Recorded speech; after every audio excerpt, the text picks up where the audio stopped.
zënë tha që mbahet në paraburgim, a i thotë se rastet janë 0-40, pra në favor të vendimeve cilat kanë shkuar themi kështu në dëm ose nuk janë aprovuar si kërkesa të palës mbrojtëse të ish kryeministrit Hashim Thaçi. Po e citoj një pjesë të shkrimit ku ai ka thënë se rastet janë 0-40 në favor të specialis për hir të plotësisë lidhur me efikasitetin e ankesave në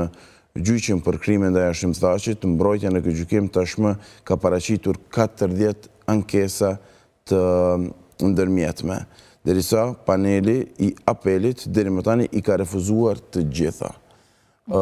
Kemi qenë dëshmitarë dhe disa ditë më parë pati edhe një raport i cili është bërë nga një organizat në Mbretërinë e Bashkuar, që kanë dhënë po ashtu një vlerësim se përket shkeljes së drejtave të njeriut, ka pasur themi kështu interpretimin,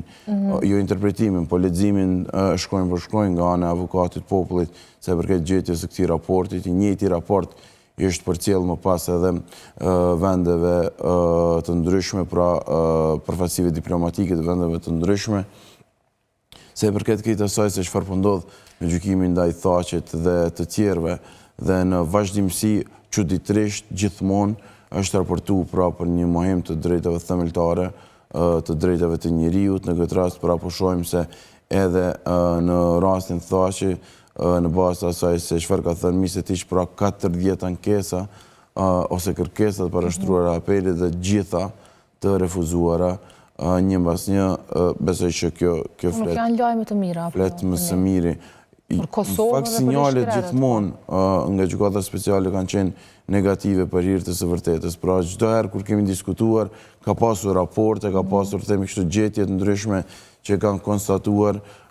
themi shkeljen e drejtave të ish e prorëve të ushtrisë qëndrimtare të Kosovës. Tash 5 vite po mbahen në gjykimin në Hag, derisa në fakt për 5 vite në vazhdimsi është kërkuar të ketë themi kështu ndryshim të masës ndaj të gjithëve, pra të lirohen nga paraburgimi, gjë e cila është refuzuar në vazhdimsi. Madje ka pasur themi kështu kërkesa edhe pasi themi kështu procesi është përmbyllur dhe tani pritet edhe verdikti final, që të paktën në këtë fazë pra kur të gjitha dëshmit dhe prova tashmë janë shqyrtuar dhe tash çështja lënda është në dorën e gjykatësve, por që nëse nuk gaboj vetëm disa ditë më herët kemi lexuar lajmin pikërisht që ka pasur refuzime prap të kërkesave për të liruar nga paraburgimi. Është me rëndësi të shohim se cila do të jetë dinamika, meqense tashmë ka themi kushtimisht një afat të dhënë që mund të jetë 20 korriku 2026 për shpalljen e vendimit, por do të shohim nëse kjo do të tejkalohet, meqense në bazë të raportimeve pra është e parashikuar që ky afat i dhënies së verdiktit mund të tejkalohet. Gjithsesi ajo që nuk mund të tejkalohet janë shkeljet e një pas njëshme, të cilat kanë qenë gjetje të gazetarëve, të monitoruesve të këtij procesi, i cili që nga fillimi pra ka hasur në sfida të tilla, duke u mohuar drejt për së drejti disa të drejta themeltare të ish krerëve të ushtrisë qëndrimtare të Kosovës. Ka pasur gjithashtu edhe akuza të drejt për drejt edhe ndaj trupit gjykues, themi kështu për pyetje orientuese dhe të tjera që ndërlidhen me procesin që besoj që ka qenë mjaft i gjatë dhe sigurisht që nga publiku është përcjell dita ditës se cilat kanë qenë zhvillimet dhe dinamikat e tij. Por e zgjedha me sjell si lajm, meqense pra më bëni përshtypje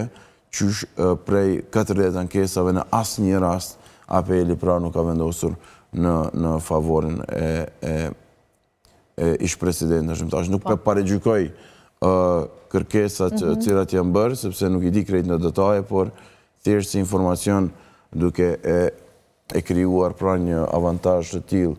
0-40 sa i përket ankesave, pra në asnjë rast të mos aprovohet si e tillë, më duk interesante për të paktën për me informu publikun që me pas si informacion. Nëse mundemi, Gonxhe, pak po shkojmë informacione edhe në Shqipëri, atje ku ka kemi të pasur atje. një rast të themi kështu goxha të rënd, ku një efektiv policor është plagosur me armën e tij